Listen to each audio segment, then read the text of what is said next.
Veronica with WatchMojo.com, and today yoga teacher Jen LaRocque is giving us the 101 on yoga straps. What are yoga straps? Yoga straps are pretty much, we say yoga straps, but you could use a scarf and it would pretty much do the same thing. And you can either keep it long or you can make a loop with it, and it can wrap around either the foot or the hand can grab it, and it's just something to give you a little bit more length. It's a bit more of a reach. It helps create space. At least in the style that I teach, we use it for adjustments. So wrap the strap around the body and pull a little bit. And so it can be used in so many ways. Who should be using them? We could assume that it's beginners, but it's really not the case.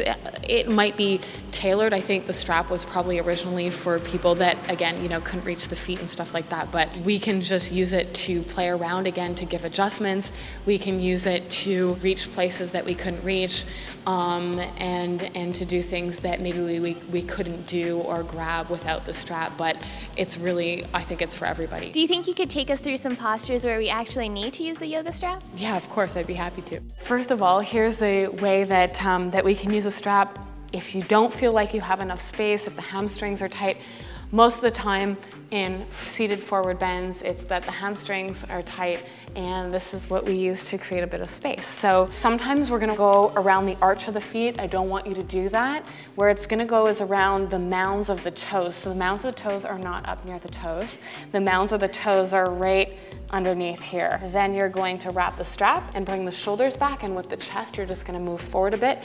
If you need to, you can walk the hands down the strap a bit closer, and so just, eventually give yourself space. You can walk closer and closer until eventually, like Veronica probably can, touch the toes, but again, it's not necessarily necessary. It's really about, enjoying, becoming more comfortable and making life easier, on your mat, off your mat, all around. This is another way Veronica is going to demonstrate. So as I said earlier, there's certain binding poses. So binding is where we would get into a lunge pose, go low on the shoulder, and then bring the arms behind us and clasp hands. But some people aren't flexible enough in the shoulders, whether it be the shoulders or other issues. But so we're going to demo this with Veronica today. So what you're going to do is step the right foot forward, and you're going to turn the back heel down, and you're just going to bend into your front knee. So I'm going to give her the strap in the top hand, and you're going to hold on to the strap, so one end of the strap, so no matter where it is, you have a lot to work with. And then you're going to bring the arm, come low down onto the leg, bring the hand to the inside of the leg. She's going to reach the arm around behind, and then the strap is going to give her space. So if she were maybe only able to grab the strap here, eventually she would start to walk her hand up so that she could bring the hands closer, the strap, and then she's going to bring the shoulder back, scoop the right sits bone under, lengthen out through the top of the knee, and then bring the shoulders back. And even actually Veronica can probably easily bind the hands, but maybe she leans forward too much, so the strap gives her space in order to just move more freely in the pose and to expand more. So she's going to bring the shoulder back and the throat back and the head back, and enjoy. This is really used as an assist or as a therapeutic, but it's a really fun way to get a really kind of good feeling in downward dog. Sometimes, a lot of the time I'll teach this towards the end of class just to give you kind of a sweet, good feeling in the pose, especially downward dog. Some of us struggle in that.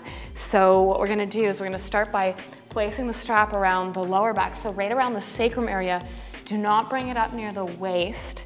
Keep it around here, and then you're gonna loop the strap between the legs, and where the strap is gonna come up is about to the upper inner thighs. And then I'm gonna place my feet and my own inner calves on the outer part of her shins. And then I'm just gonna sit back kind of like a water skier, and she's gonna prepare herself. And I'm just gonna sit back, and I'm gonna pull her thighs in, back, and apart, and she's just gonna let me lift her a little bit. And sometimes if we're playing, you can always lift the hands up and they get light for sure. If you are adjusting somebody, make sure you keep your shoulders back and that you stay aligned. You don't want to get injured giving somebody else a therapeutic and assist. So, and then all you have to do is tell Veronica, I'm going to tell her just, put some weight into the hands. I'm going to inhale, come up, and I'm going to release, and she can bring her knees down and even bow forward, child's pose, and that's it.